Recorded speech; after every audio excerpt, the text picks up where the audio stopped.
High hello everyone, welcome back to my mini blog. So आज डेची सुरुवातच खूप डेंजर झाली होती. मॉर्निंगला विचार केला की मस्त मूग दालचे चिले खायला, नाही का, हेल्दी ब्रेकफास्ट चांगलं. बट ते चिले काहीतरी वेगळेच झाले. मला जमले नाही का काय माहीत नाही, पण ते काहीतरी असे झाले होते. तो साईड बाय स्वतःसाठी मस्त शिरा बनवला. गरमागरम शिरा घेतला मग मी खाण्यासाठी, कारण की चिले तर मला वाटत नव्हतं काही बनणार आहे म्हणून ते मी सोडून दिलं. त्यानंतर मी आज थोडंसं ओवा फ्राय करायला घेतला होता, कारण की फ्राईड ओवा, आताचं क्लायमेट थोडंसं खूप गार आहे नाही का बेबीसाठी.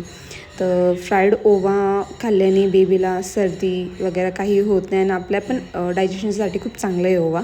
थोडासा हे सॉफ्ट पण मी फ्राय करून घेतली होती, दोन्ही मग मिक्स केले मस्त. आणि ते मी मॉर्निंग आणि नाईट दोन्ही टाईमला घेत राहते, कारण की त्याच्याने बेबीला पण काही त्रास होत नाही आणि आपल्याला पण डायजेशनसाठी खूप जास्त हेल्प होते.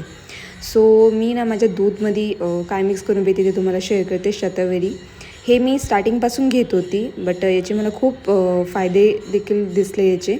मीन्स मी ते 2 स्कूप घेते मिल्कमध्ये, ज्याच्याने माझं मिल्क प्रोडक्शन पण खूप छान आहे. बेबी पण खूप चांगली राहते, तिला काहीच त्रास होत नाही. इवन मला पण फुल डे एनर्जी भेटते पूर्ण, म्हणजे दिवसभर एक बाळासोबत राहणं, त्याची सगळी गोष्टी करणं, इवन आपली स्वतःची काळजी घेणं खूप मोठा टास्क आहे. तर ह्यासाठी असं वाटतं की एखादे एनर्जी प्रोटीन आपण स्वतःचीही काळजी घेतली पाहिजे. त्यातल्या त्यात मी कॅल्शियम आणि विटॅमिनचे टॅबलेट्स पण घेते. मस्त मग बेबीला आंघोळ वगैरे घातली, तिला झोपू घातलं. त्यानंतर पहिलं काम होतं ते म्हणजे घराची क्लिनिंग करणं, कारण की ती झोपल्यानंतरच हे सगळं काही काम जमतं. मस्त घर वगैरे व्यवस्थित क्लीन केलं, बेडशीट वगैरे सगळं क्लीन करून ठेवून दिलं. त्यानंतर जेवण वगैरे बनवून घेतलं, मस्त जेवण केलं.